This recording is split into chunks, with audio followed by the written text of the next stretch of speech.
विशेष पत्रकार वार्ता में आप सबका स्वागत है। सबसे पहले तो मैं मेरे सारे पत्रकार छायाकार बंधुओं का और न्यूज पोर्टल चलाने वाले भी हमारे सब साथियों का, जिन्होंने इन 3 चरणों के चुनाव में बदलाव के इस यज्ञ में महत्वपूर्ण भूमिका निभाई। सच्चाई दिखाने में कलम की लेखनी हो या कैमरे का चित्र, विशेष तौर से सच्चाई की इस लड़ाई में सच्चाई के साथ खड़े रहने के लिए मैं आपका धन्यवाद करता हूं। साथियों, इस पत्रकार वार्ता की शुरुआत मैं 3 वाक्यों से करूंगा जो इस 3 चरण के चुनाव का सार है। पहला, महागठबंधन की जीत की खुशबू ने उड़ाए भाजपा और जदयू के तोते। दूसरा,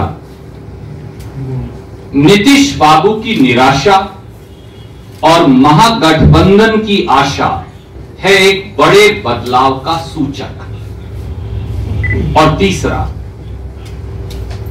टायर्ड और रिटायर्ड नीतीश सरकार ने अब रिटायरमेंट की स्वीकार, अब आगे बढ़ेगा बिहार।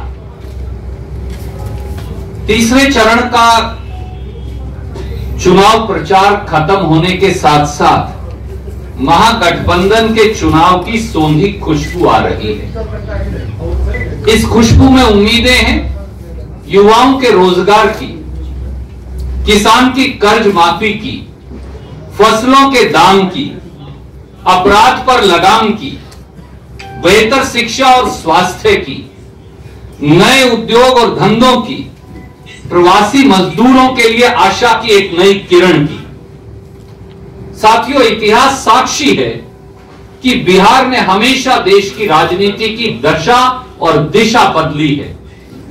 बिहार का यह चुनाव भी प्रदेश और देश में भविष्य की राजनीति को बदलने वाला है।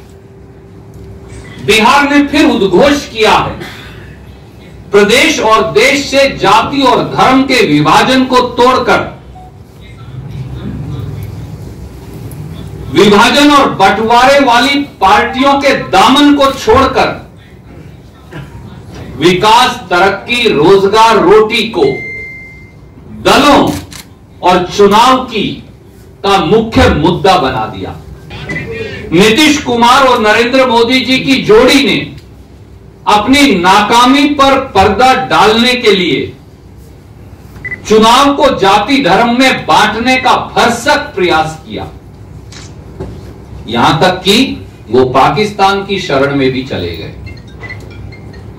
और तो और वोटों के ध्रुवीकरण के लिए भाजपा ने ओवैसी जैसे अपने तोते को बंटवारे की स्क्रिप्ट देकर सीमांचल में भी उतारा, मगर जनता ने जदयू और भाजपा के तोते उड़ा दिए।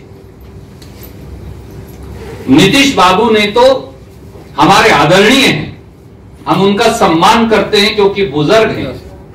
नीतीश बाबू ने तो तीसरे चरण के चुनाव की वोट पड़ने से पहले ही इस चुनाव को अपना आखिरी चुनाव बता जदयू भाजपा की हार स्वीकार कर ली है। पर जान लें कि जदयू भाजपा का टायर्ड और रिटायर्ड नेतृत्व, जिन्होंने अब रिटायरमेंट की घोषणा भी कर डाली है, वो बिहार को कभी हरा नहीं पाएंगे।